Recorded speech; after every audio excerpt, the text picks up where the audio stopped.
Olá, pessoal. Esse vídeo é para tentar esclarecer um pouquinho sobre como construir bons argumentos em petições. E aí, um rito em que, se você seguir esses passinhos, você vai conseguir realizar ali suas coletas de dados, suas análises, escrever boas petições, e é o rito que é aplicado aqui na nossa clínica jurídica, ok? Eu vou compartilhar minha tela, só para ficar mais fácil para vocês. E o primeiro ponto que a gente vai analisar é que eu estou usando o caso de dois acadêmicos que eu estou acompanhando como preceptora na clínica, em Patos de Minas. E o meu objetivo aqui é que vocês analisem qual é o processo que eu estou fazendo com eles.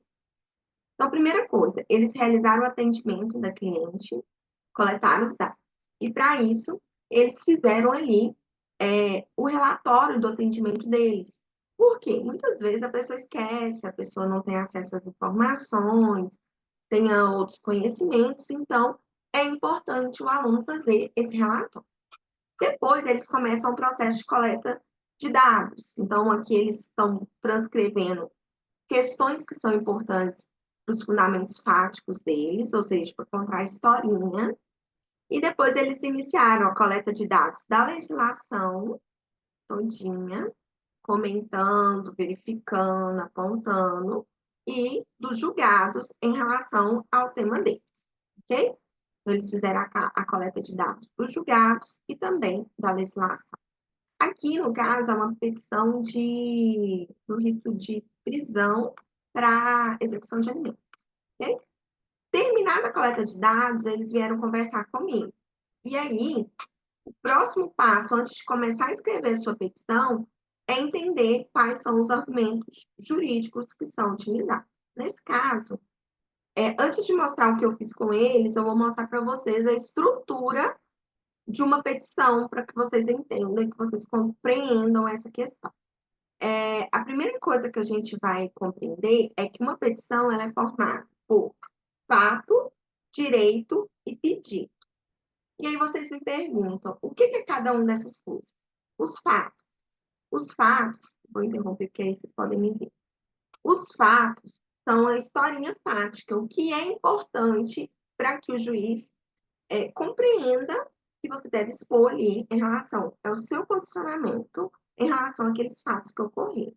Então, isso tanto vale para a petição inicial como para a contestação.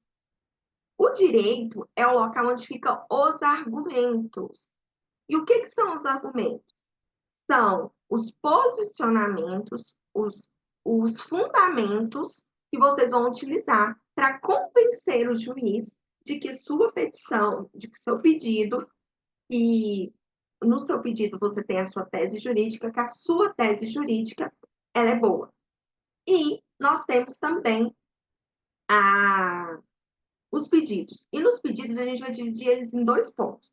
Os pedidos tese e os pedidos acessórios. O que são pedidos tese, professora? São teses jurídicas, é o que você defende. Então, eu estou fazendo uma liberdade provisória, o que eu quero é a liberdade provisória. Então, meu pedido de liberdade provisória é a minha tese. Quais argumentos eu vou utilizar para minha liberdade provisória? Argumento 1, uso de meios moderados. Argumento 2, e aí cada um desses pontos. E os pedidos acessórios, o que são esses pedidos acessórios? São, por exemplo, pedir para oficiar o Ministério Público, para oficiar banco, tudo que não é o seu pedido, ou seja, que não é a sua tese, o que você está defendendo, mas que você precise que o juiz realize aqueles pedidos para te auxiliar nesse processo. Agora, eu vou mostrar para vocês a construção disso numa perspectiva, numa perspectiva para que vocês compreendam isso visualmente. E pode usar essa estrutura para um visual lá também, que eu vou mostrar para vocês. Então, deixa eu só ver que bonitinho. Deixar. Vamos lá. Então, a primeira coisa que a gente tem que compreender quando a gente está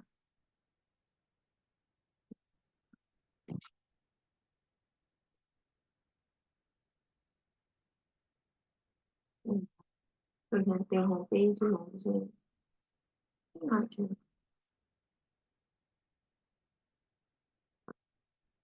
Vamos lá. Primeiro ponto. Lá em cima é a peça a ser produzida. A petição inicial de ação de alimentos. É, contestação e ação de execução de alimentos. Ou seja, qualquer peça que você põe lá em cima. Isso aqui, gente, é só para você organizar os seus pensamentos antes de começar a escrever, ok? Isso aqui é obrigatório? Não é, mas eu gosto para poder a pessoa pensar primeiro. As preliminares processuais. E aí vai entrar todas, competência, justiça gratuita, ou seja, tudo que está lá no Código de Processo Civil, que vocês vão lá e olham no rol do Código de Processo Civil, e tudo que pode impactar para que você aponte antes de ir para o mérito. Então, você coloca destacado antes. E depois, você vai ter ali o seu pedido. O pedido é o que você quer, o que você está defendendo. Então, pedido acessório, você vai colocar no seu organograma aqui? Não, a gente só põe o pedido tese. Então, faz de conta que na minha petição eu tenho 2 pedidos tese. Então, eu vou colocar 2. Num artigo, eu vou ter duas teses jurídicas? Não. Mas numa petição eu posso ter, porque são pedidos alternativos, ok? Então, eu posso ter 2, 3, quantas forem as minhas teses a serem defendidas. Pode ter só um, professor? Pode ter só um também, não tem problema. Beleza. E aí, no pedido tese 1, aqui eu coloquei como se ele tivesse 2 argumentos, o argumento jurídico 1 e o argumento jurídico 2. Então, liberdade provisória, uso de meios moderados e não reincidência. São 2 argumentos. Beleza. Então, liberdade provisória, pedido tese, uso de meios moderados e não reincidência são argumento 1 e argumento 2. Beleza. Qual o fundamento normativo jurídico desse argumento específico que a gente está lidando aqui? Então, cada argumento tem o seu fundamento normativo jurídico. Como que é isso? Professora, o que é fundamento normativo jurídico? Fundamento normativo é a lei. Fundamento jurídico são os julgados. Ou seja, você vai olhar a doutrina para escrever petição? Não, você não olha a doutrina, você não tem que ir para a doutrina. Doutrina não entra na sua petição, você não cita autor? Não. Você vai usar normas e julgados, ok?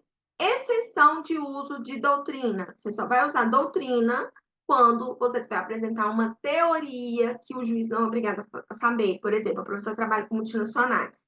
Eu vou apresentar a teoria do direito em rede, que é uma teoria que ela desconstrói a pirâmide de Kelsen e tal, e isso é aplicado para as multinacionais. O juiz é obrigado a saber? Não. Aí eu tenho que apresentar e eu vou apresentar o autor, que é o François Oz, nesse ponto.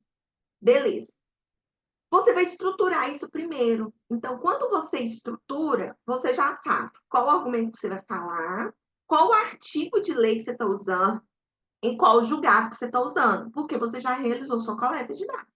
Então, primeiro passo, atender o cliente, fez o relatório seu de atendimento, que senão você vai esquecer depois. Faça a coleta de dados nos seus quadros, faça a sua coleta de dados. Feita a sua coleta de dados, monta o seu esqueminha. O que é tese, pedido tese, o que são argumentos que nutrem esse pedido tese e quais são os fundamentos que nutrem esse pedido tese. Com isso aqui pronto, vou dar um exemplo aqui de uns alunos que eu terminei com eles terça-feira. Ó, eles ainda estão fechando os argumentos, mas só para vocês entenderem. Aqui é uma ação de alimentos, petição inicial, eles vão pedir justiça gratuita como preliminar, e, salvo engano, vai ter que ter competência também, que eles ainda não colocaram aqui. Então, eles vão ter aqui 3 pedido tese. O que é o pedido tese dele? 1, pagamento do débito em 3 dias. Ah, não é ação de alimentos, é ação de execução de alimentos. Vou até colocar aqui. Ação de execução de alimentos. Então, eles vão colocar aqui pagamento do débito em 3 dias, pedido alternativo, prisão civil e inversão do ônus da prova, porque trata-se de criança e tal, eles vão fundamentar a inversão do ônus da prova. Beleza, são 3 pedidos tese que eles têm. Pedidos acessórios que eles vão utilizar, tem vários que eles vão utilizar. Oficiar tal lugar, e aí eles não precisam colocar aqui. Beleza. Para o pagamento do débito em 3 dias, comprovação do não pagamento dos últimos 3 meses. Aí eles até colocaram aqui, anexar extrato bancário, para eles não esquecer de falar isso, entendeu? De anexar. E aí, onde que estão os fundamentos normativos jurídicos deles? Estão aqui no quadro de coleta deles. Eles ainda vão vir, vão colocar aqui no visual law deles quais são os artigos. Então, eles têm 2 argumentos para essa tese. E aqui eles estão construindo os outros 2 argumentos, ou um argumento para essa outra pedido tese, e esse outro também. Isso daqui, gente, é muito individual para cada pessoa, ok? Muito bem. Diante disso, pessoal, o que eu vou colocar para vocês agora?